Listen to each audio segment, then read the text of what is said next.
firman-Mu. Haleluya. Amin. Puji Tuhan. Silakan duduk. Puji Tuhan. Shalom Bapak Ibu. Haleluya. Bagaimana kabarnya hari ini? Puji Tuhan ya. Puji Tuhan. Ya. Saya berterima kasih kepada Tuhan Yesus dan kepada Pastor Welly sebagai gembala dan pastoral yang ada telah mempercayakan saya kembali untuk menyampaikan kebenaran firman Tuhan. Di sini kita sama-sama belajar. Di sini saya bukan untuk menggurui, tapi kita mau sama-sama belajar tentang kebenaran firman Tuhan. Puji Tuhan.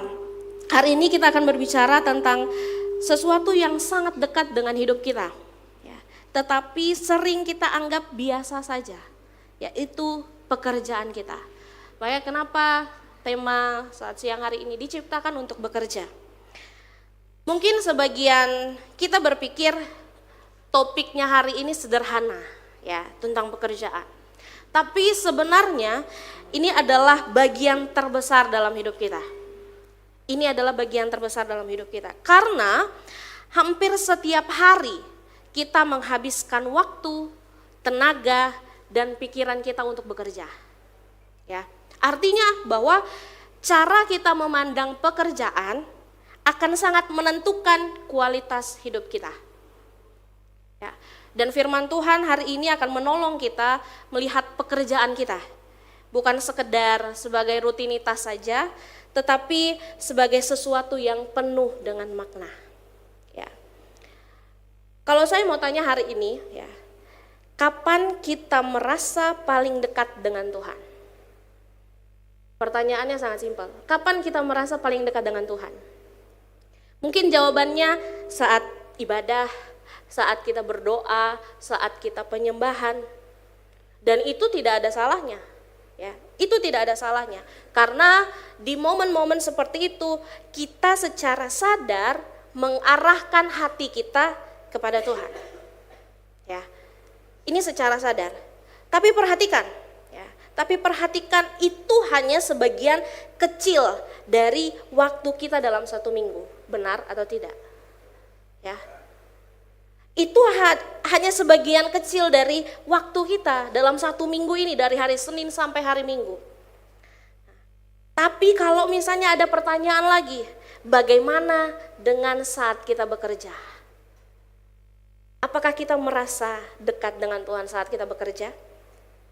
Jarang sekali kita berkata, saya merasa dekat dengan Tuhan waktu saya bekerja. Pasti kalau ditanya, kapan kamu merasa dekat dengan Tuhan? Wah, saat saya penyembahan, saat saya berdoa sendiri dalam kamar. Gak ada salahnya, tapi gak ada, jarang sekali orang berkata saya merasa dekat dengan Tuhan di saat saya bekerja. Kenapa hal itu terjadi? Padahal justru di tempat kerja, ya, karena justru di tempat kerja kita merasa Tuhan itu gak ada di sana. Justru di tempat kerja kita menghadapi realitas yang sangat-sangat berbeda. Kita diperhadapkan dengan yang namanya tekanan, deadline, tuntutan dari atasan mungkin. Atau mungkin relasi yang tidak selalu mudah. Ya.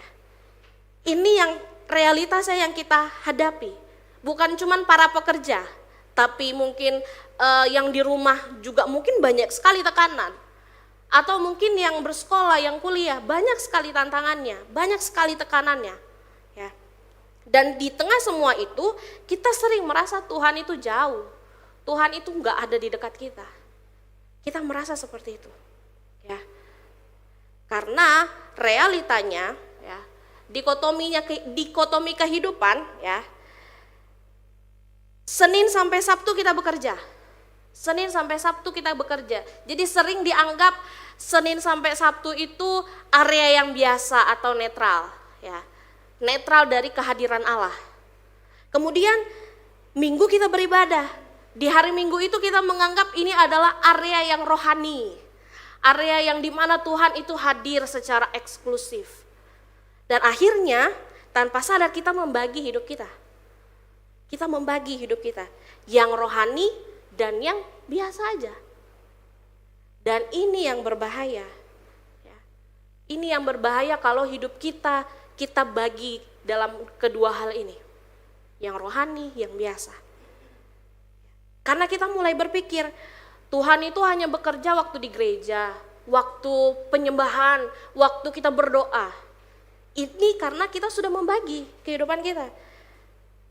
Kemudian kita katakan, Tuhan gak ada di dunia kerja, di dunia pendidikan, di kuliah saya, di rumah Tuhan gak ada.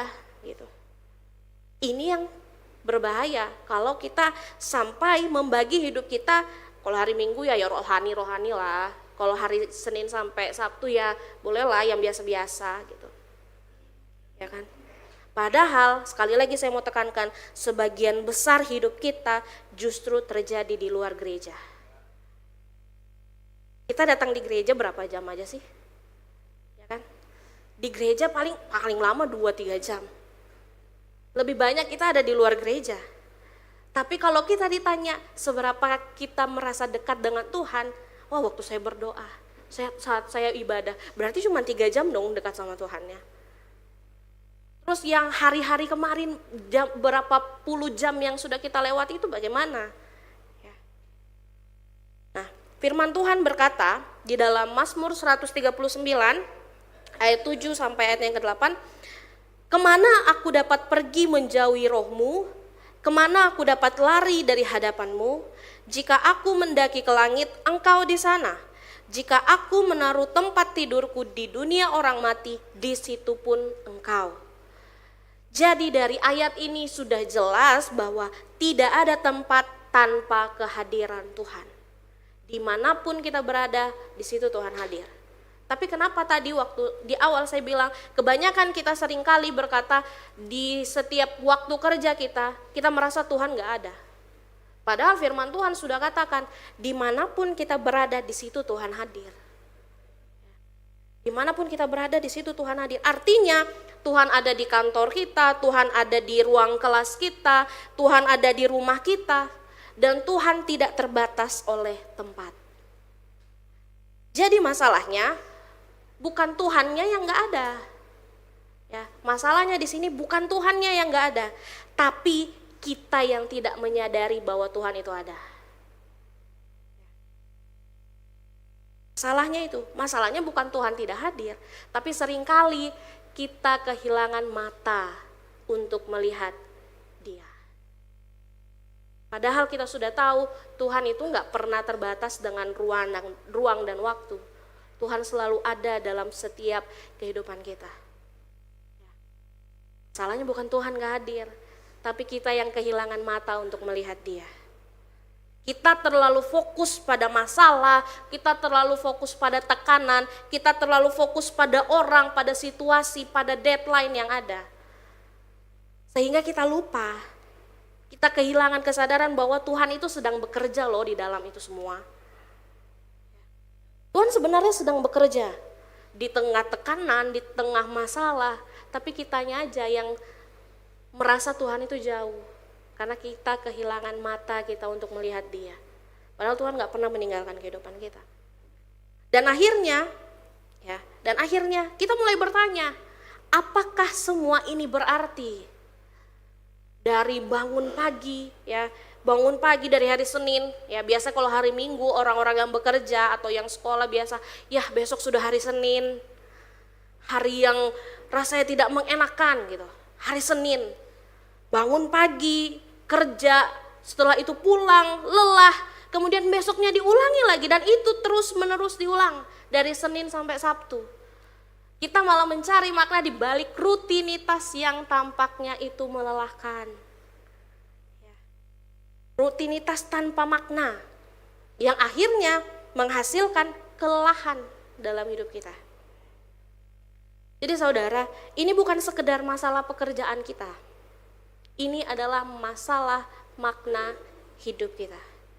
Dan disitulah Injil mau masuk untuk memperbaharui setiap pola pikir kita akan pekerjaan. Mari kita kembali, kita mau baca dari Kejadian 2 ayat 15. Kejadian 2 ayat 15 di sana dikatakan, Tuhan Allah mengambil manusia itu dan menempatkannya dalam Taman Eden, untuk mengusahakan dan memelihara taman itu. Ya. Perhatikan di sini dikatakan Tuhan menempatkan dalam Taman Eden dan untuk mengusahakan dan memelihara taman itu. Jadi perhatikan ini, sebelum dosa masuk, ya, dan di awal penciptaan Tuhan Allah sudah memberikan yang namanya pekerjaan bagi manusia. Jadi sebelum dosa masuk sudah ada namanya kerja. Bukan kerja itu ada setelah dosa masuk, enggak. Tapi waktu Tuhan sudah menciptakan di dalam Kejadian pasal 1 juga ya, di ayatnya yang ke-26 ke bawah, dikatakan kita diberikan kuasa mengusahakan sesuatu yang Tuhan sudah ciptakan. Berarti di situ adalah kerja sudah ada di dalam dunia sebelum dosa masuk. Jadi kerja ini adalah bagian dari kesempurnaan ciptaan. Ya. Artinya kerja itu bukan akibat dosa. Kerja itu bukan akibat dosa. Kerja itu bukan kutuk. Biasa orang berkata, aku dikasih pekerjaan ini karena zamannya Hawa sama Adam. Tuhan memberikan pekerjaan sehingga membuat saya lelah untuk melakukan semuanya ini. Padahal sebelumnya Tuhan sudah memberikan namanya pekerjaan terlebih dulu kepada Hawa dan Adam. Dikatakan kerja adalah rancangannya Allah. Jadi kerja itu bukan kutuk. Dosa membuat kerja yang menjadi susah. Bukan kerja itu susah sebenarnya. Sebenarnya kita bekerja itu kalau kita berharap dan bergantung sama Tuhan gak ada yang susah. Tapi karena dosa yang membuat kerja itu menjadi susah. Tetapi yang perlu kita garis bawahi adalah kerja itu sendiri adalah anugerah rancangan Allah. Jadi sebenarnya kerja itu bagian dari tujuan hidup kita. Kan kita sudah diciptakan Tuhan untuk mengerjakan segala sesuatu. Berarti kita sudah ditunjuk untuk bekerja. Dimanapun kita ditempatkan, di situ kita bekerja. Masalahnya bukan pada kerjanya, bukan pada kerjanya, tetapi pada cara kita memandang pekerjaan itu. Kita diciptakan menurut gambar Allah. Kita adalah gambar Allah atau representasinya Tuhan. Jadi saat kita bekerja, kita sedang mencerminkan siapa Tuhan itu. Allah kita adalah Allah yang bekerja. Bukan Allah yang cuma diam saja, tidak. Tapi Allah kita adalah Allah yang bekerja. Dia menciptakan, dia merancang, dia membangun. Jadi saat kita bekerja juga, kita sedang mencerminkan siapa Tuhan itu. Di tempat kerja mungkin orang tidak membaca Alkitab. Atau kita pribadi, apakah kita sering membaca Alkitab waktu kita di ruang kerja, di tempat kita kuliah, di tempat kita bersekolah? Apakah kita masih sering membaca Alkitab? Kebanyakan kita lupa. Paling ya saya cuma scroll muncul ayat ya saya baca, cuma sekedar itu. Tapi kita nggak punya waktu kan, waktu yang khusus.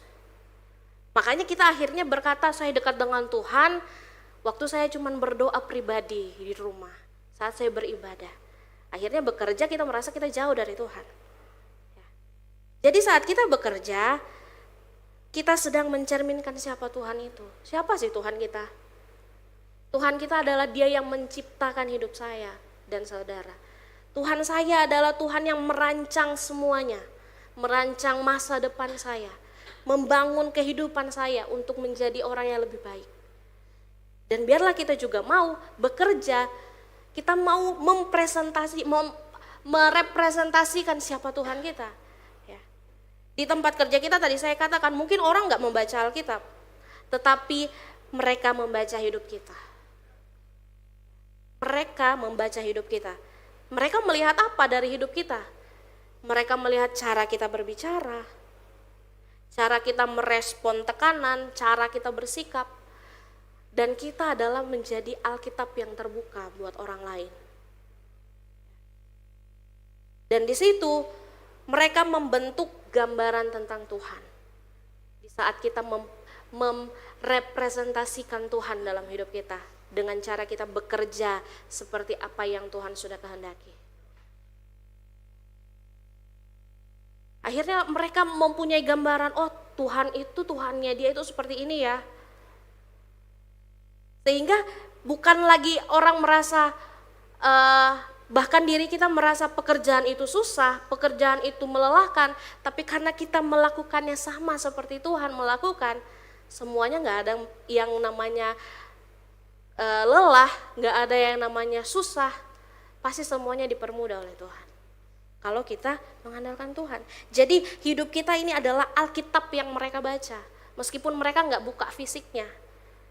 Tapi melihat cara kita bekerja, cara kita memandang sebuah pekerjaan, akhirnya orang melihat lewat hidup kita.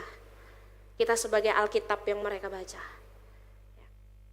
Di dalam Kolose 3 ayat 23, di sana dikatakan, apapun juga yang kamu perbuat, perbuatlah dengan segenap hatimu, seperti untuk Tuhan dan bukan untuk manusia. Artinya bahwa di sini bukan soal apa pekerjaan kita. Sekali lagi saya mau tekankan, bukan apa pekerjaan kita, tetapi siapa dan apa tujuan kita bekerja. Bukan masalah pekerjaan, oh ternyata pekerjaanku nggak lebih baik dari dia. Pekerjaanku cuma pekerjaan yang biasa-biasa aja, penghasilannya juga nggak banyak. Bukan masalah pekerjaannya, tetapi siapa dan apa tujuan kita bekerja. Makanya ayat ini dikatakan bagi setiap kita, apapun juga yang kamu perbuat, perbuatlah dengan segenap hatimu, seperti untuk Tuhan dan bukan untuk manusia.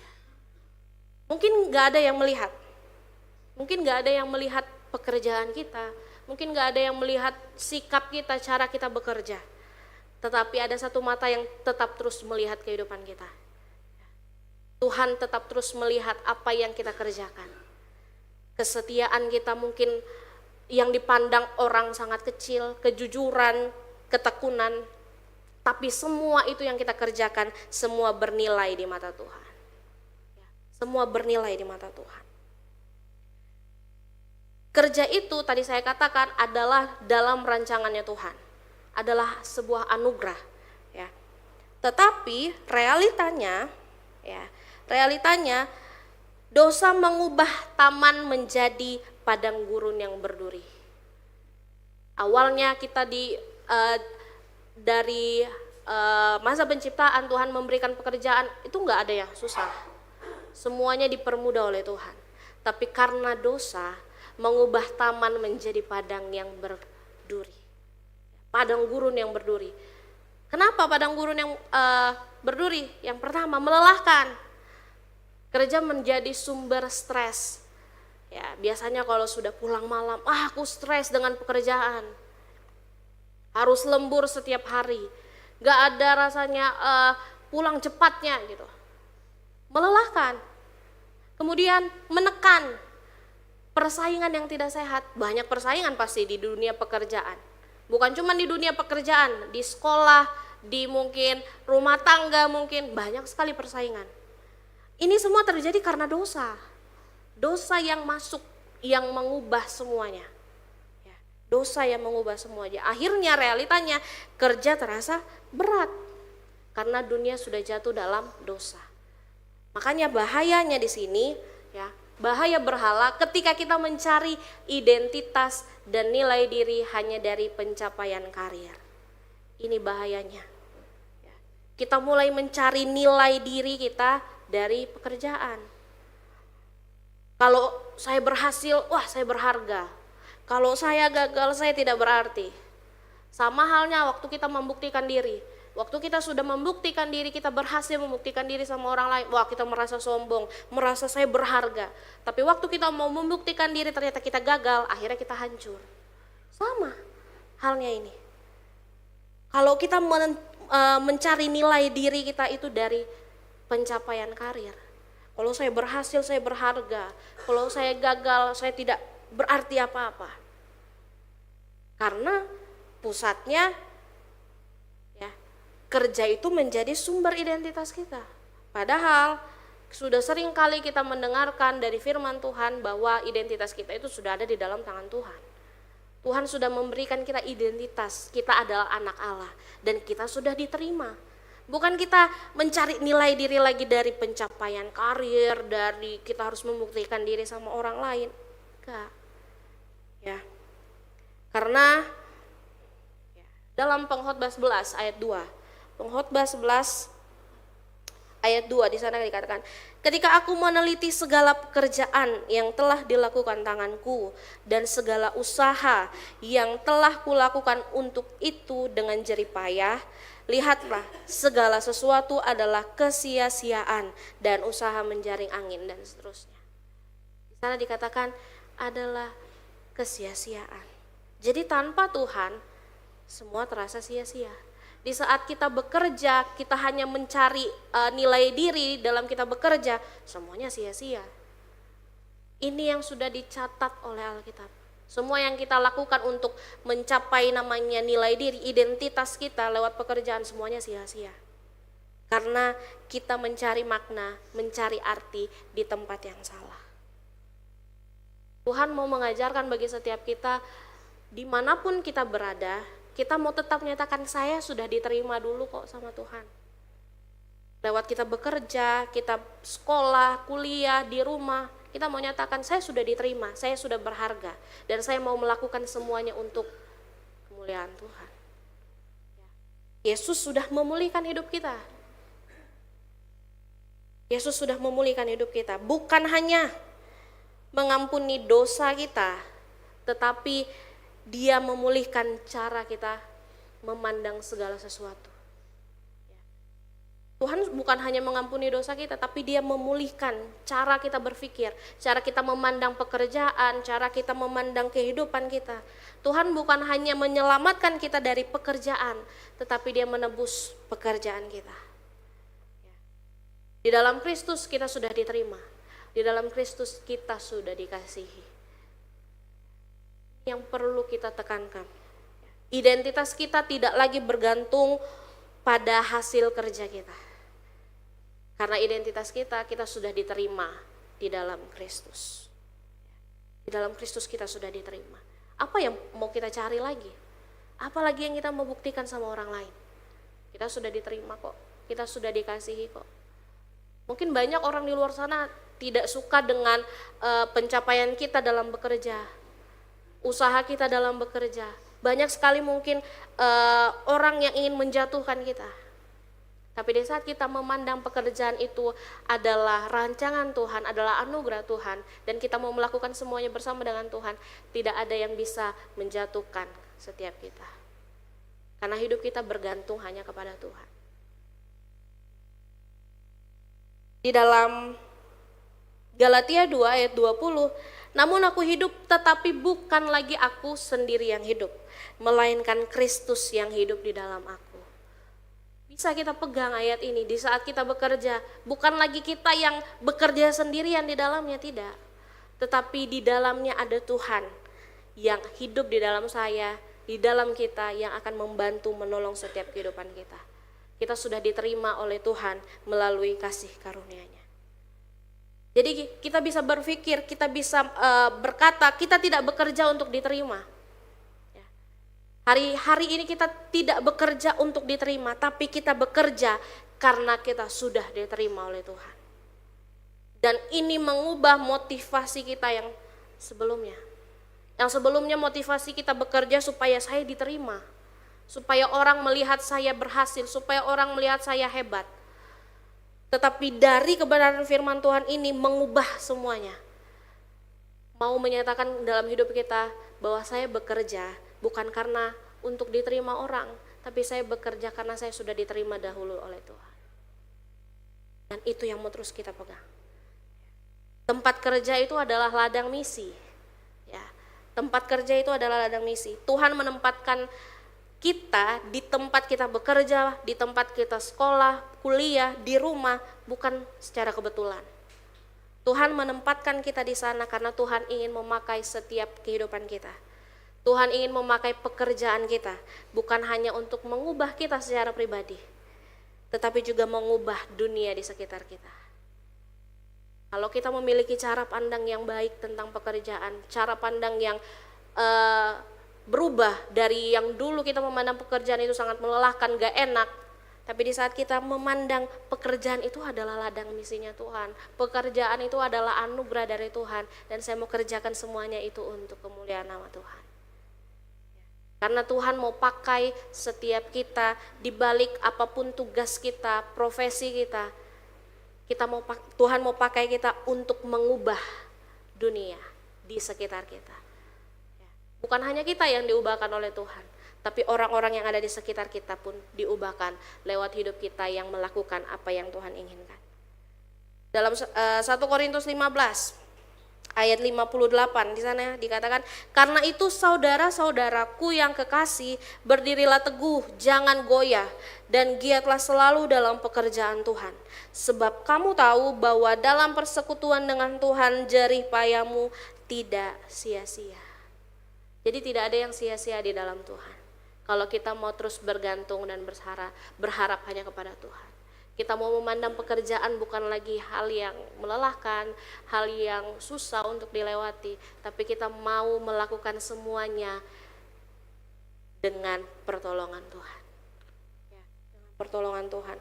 Karena hal sekecil apapun punya nilai yang kekal di dalam Tuhan. Kita melakukan pekerjaan yang menurut orang kecil, tapi menurut Tuhan itu sesuatu yang berharga. Menurut Tuhan adalah sesuatu yang berharga. Jadi Roh Kudus yang menolong setiap kita. Roh Kuduslah yang akan terus menolong, memampukan setiap kita. Ini bukan sekedar mindset baru, pemikiran baru dalam hidup kita, tetapi ini adalah kehidupan baru yang hanya mungkin oleh Roh Kudus. Yang hanya oleh Roh Kudus kita bisa melakukannya. Karena Roh Kuduslah yang membantu, menolong, memampukan setiap hidup kita. Kita tidak kuat sendiri, tetapi Tuhan yang memampukan setiap hidup kita. Nah, jadi dari apa yang sudah kita dengarkan saat siang hari ini, apa yang kita lakukan setelah kita mendengarkan semua ini? Setelah kita sudah diubahkan cara pandang kita melihat sebuah pekerjaan, apa yang harus kita lakukan? Ya, apa yang harus kita lakukan setelah mendengar semua ini? Kalau firman Tuhan hanya berhenti di pemahaman, hidup kita nggak akan berubah. Kalau kita cuman, oh iya mengerti, hidup itu tidak akan berubah. Perubahan terjadi di saat kita mulai menerapkannya. Dan ada beberapa langkah sederhana yang bisa kita lakukan. Yang pertama, 4 langkah yang saya temukan di sini. Dan yang pertama, yang bisa kita lakukan langkah sederhananya adalah perbarui cara pandang kita. Mari kita mulai melihat pekerjaan itu sebagai panggilan, bukan beban. Ya, kita mau melihat pekerjaan kita itu adalah sebagai panggilan, bukan beban. Mulai setiap hari dengan kesadaran yang penuh, kita mau katakan ini bukan sekedar pekerjaan. Ini bukan sekedar saya diberi tanggung jawab untuk saya kuliah, untuk saya sekolah. Ya. Tetapi kita mau katakan ini adalah panggilan Tuhan dalam hidup saya. Ini adalah panggilan Tuhan dalam hidup saya. Seringkali kita bangun pagi dengan pikiran, ya kerja lagi. Saya katakan tadi, apalagi kalau sudah hari Minggu, besoknya Senin, ya besoknya harus masuk kerja. Ya besok hari Senin lagi, kerja lagi, sekolah lagi, capek lagi. Ya. Tapi di saat kita sudah memperbarui cara pandang kita tentang pekerjaan, kita bisa menggantinya dengan bukan berkata lagi, Tuhan aku capek dengan pekerjaan yang melelahkan. Tapi kita bisa berkata, Tuhan menempatkan saya di sini hari ini dengan tujuannya Tuhan. Itu yang bisa kita katakan. Kalau kita sudah merubah cara pandang kita. Perubahan kecil dalam cara kita berpikir akan mengubah cara kita menjalani hari. Kalau kita bangun pagi kita sudah katakan, ya hari Senin hari bekerja. Ya pasti seterusnya akan capek. Tapi kalau kita mau mulai dari bangun pagi kita berkata, Tuhan saya tahu Tuhan menempatkan saya di tempat ini, ada tujuannya Tuhan di dalamnya. Dan saya mau melakukan semuanya untuk kemuliaan nama Tuhan. Saya percaya sehari itu pun Tuhan akan menolong, Tuhan akan memampukan. Gak ada yang namanya lelah, capek, susah, gak ada. Karena Tuhan yang memampukan. Perbarui cara pandang kita. Jadi dari perubahan kecil ya, saya ulangi lagi, perubahan kecil dalam cara berpikir kita akan mengubah cara kita menjalani hari-hari kita. Dulunya kita menganggap pekerjaan susah, tapi sekarang kita menganggap pekerjaan itu adalah anugerah Tuhan. Dan di balik itu semua saya mau pakai untuk kemuliaan nama Tuhan. Itu yang pertama. Yang kedua, kita mau jadikan pekerjaan sebagai ibadah. Ibadah itu bukan cuma sekedar kita datang hari Minggu ini, ibadah memuji Tuhan, angkat-angkat tangan. Kita mungkin ada yang menangis, berdoa gitu. Bukan cuma sekadar itu. Kita mau berkata, apapun yang saya lakukan, saya mau lakukan untuk Tuhan. Artinya bahwa bukan hanya saat saya bernyanyi, saat saya mendengar firman, saat saya berdoa, saat saya penyembahan, itu baru dikatakan beribadah. Tetapi di saat kita mungkin mengetik laporan, di saat kita melayani pelanggan, ya, saat kita mengerjakan tugas, mengurus rumah mungkin, semuanya itu bisa menjadi sebuah ibadah. Semuanya bisa menjadi sebuah ibadah. Bukan karena pekerjaannya yang rohani, ya, tetapi karena hatinya kita tertuju pada Tuhan di saat kita bekerja. Makanya apapun yang kita lakukan, lakukan untuk Tuhan. Kita beribadah, kita lakukan untuk siapa? Apa untuk diri kita sendiri? Kita datang beribadah untuk Tuhan. Dan kita mau lakukan, kita mau terapkan juga dalam pekerjaan kita. Lakukan pekerjaan kita itu seperti kita beribadah kepada Tuhan. Lewat pekerjaan kita, bukan kita yang disenangkan, tapi Tuhan yang disenangkan lewat pekerjaan kita. Itu yang kedua. Jadi bukan pekerjaannya yang rohani, tetapi karena hatinya kita yang tertuju kepada Tuhan. Yang ketiga, langkah yang ketiga, hadirkan Kristus melalui hidup kita. Di tempat kita bekerja, saya katakan tadi di awal, orang mungkin nggak membaca Alkitab, ya, tetapi mereka melihat kehidupan kita. Maka pertanyaannya, apa yang mereka lihat dalam hidup kita? Apa yang mereka lihat dalam hidup kita?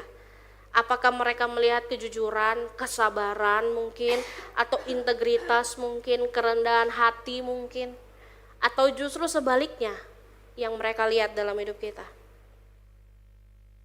Saya sudah katakan tadi di awal, kita ini adalah gambar Allah, representasinya Kristus. Maka dari itu kita mau hadirkan Kristus dalam pekerjaan kita.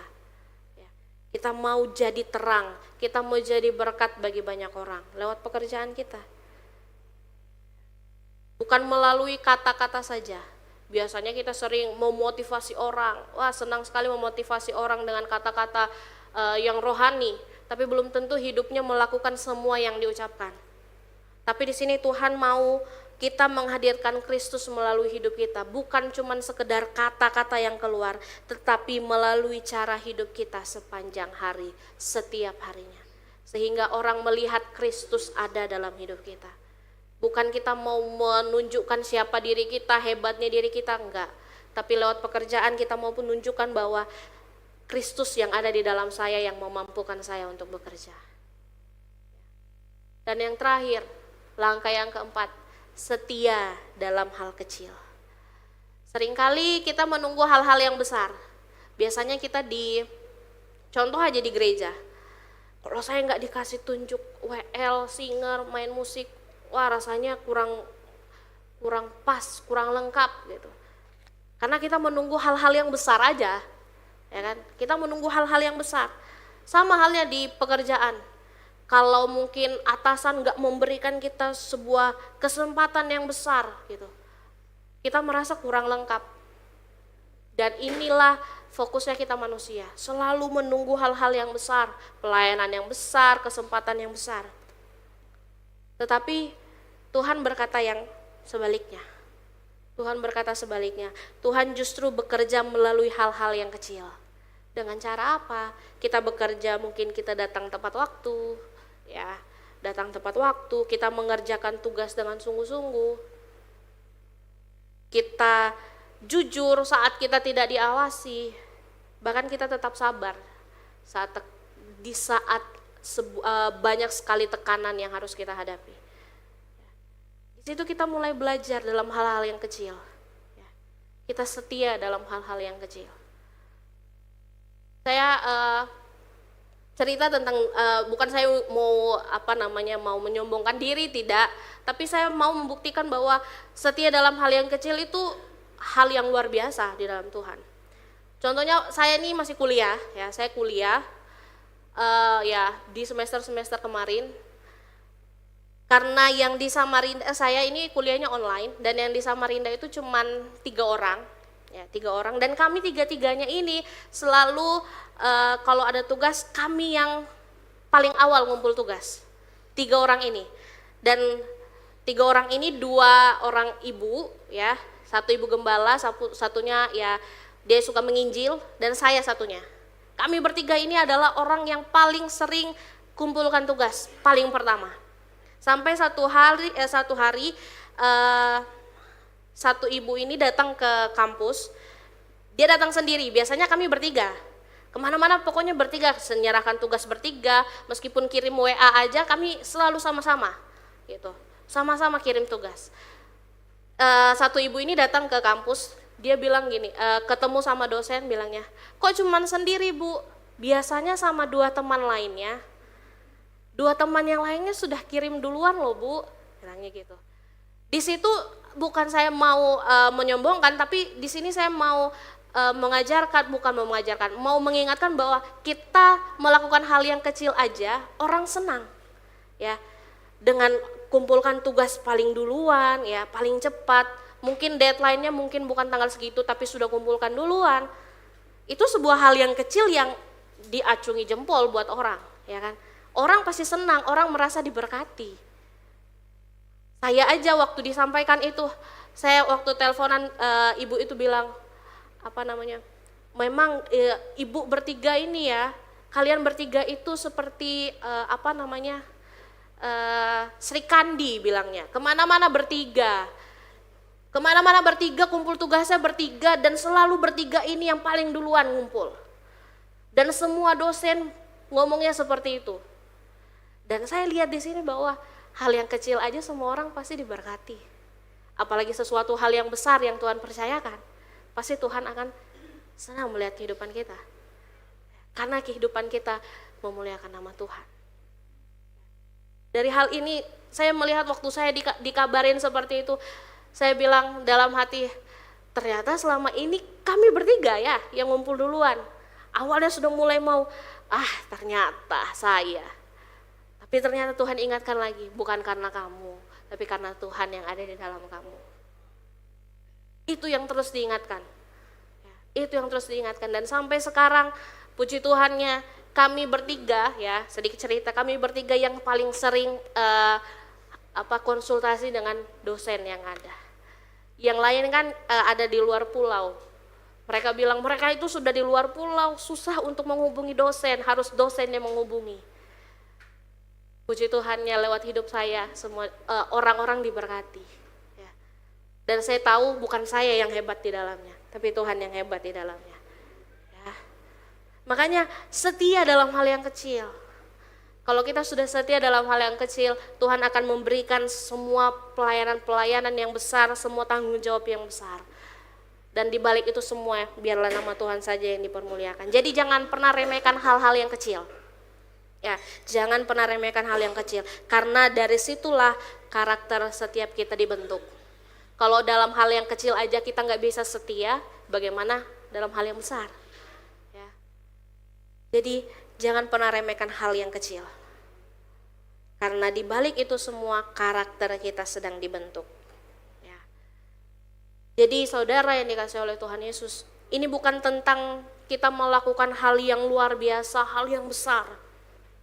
Tetapi ini tentang melakukan hal yang biasa dengan hati yang benar di hadapan Tuhan. Kita memandang pekerjaan itu adalah sebuah hal yang biasa. Tapi di saat hati kita benar di hadapan Tuhan, semua itu menjadi terasa hal yang luar biasa di dalam tangan Tuhan.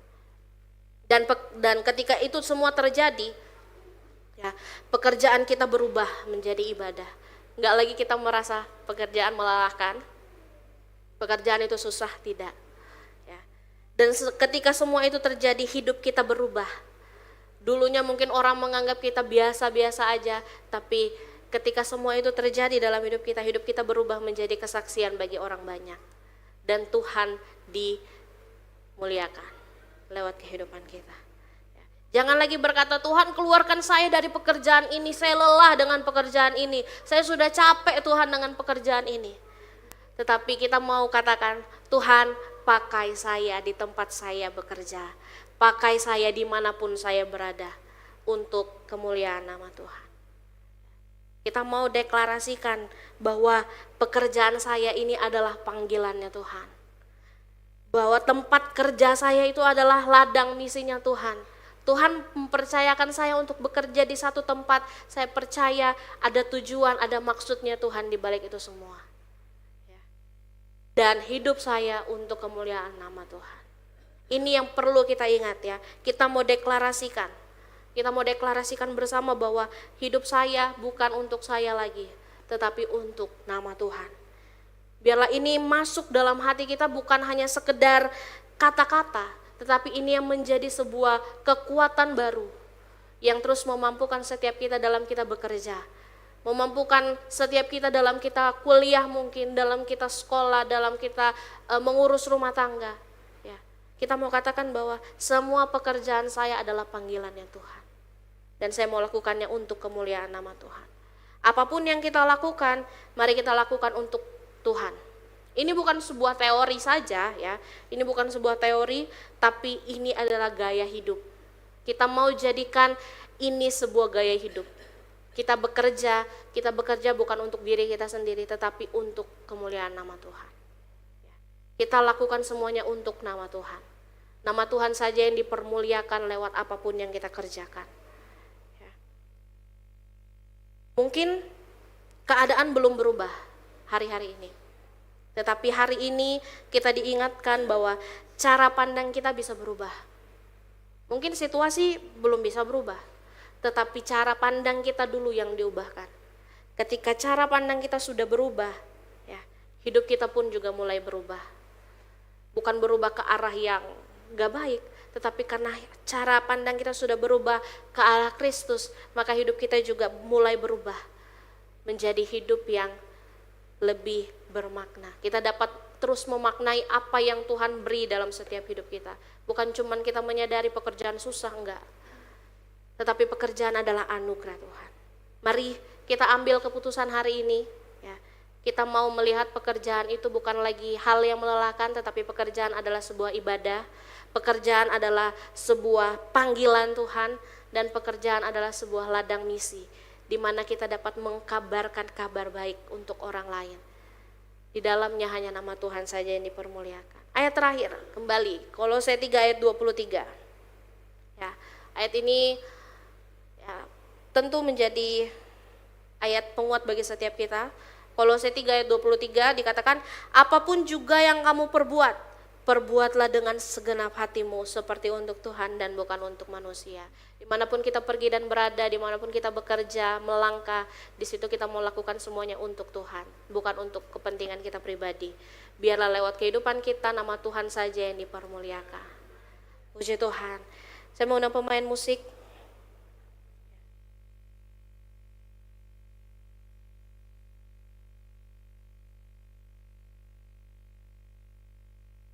Kita mau belajar hari ini bahwa kita mau mengubah cara pandang kita. Cara pandang kita, biarlah hidup kita mau terus memuliakan nama Tuhan. Pekerjaan bukan hal yang susah, pekerjaan bukan hal yang melelahkan. Tetapi kalau kita mendasari pekerjaan kita di dalam Tuhan, semuanya Tuhan yang akan buat mudah. Tuhan yang akan memampukan setiap hidup kita.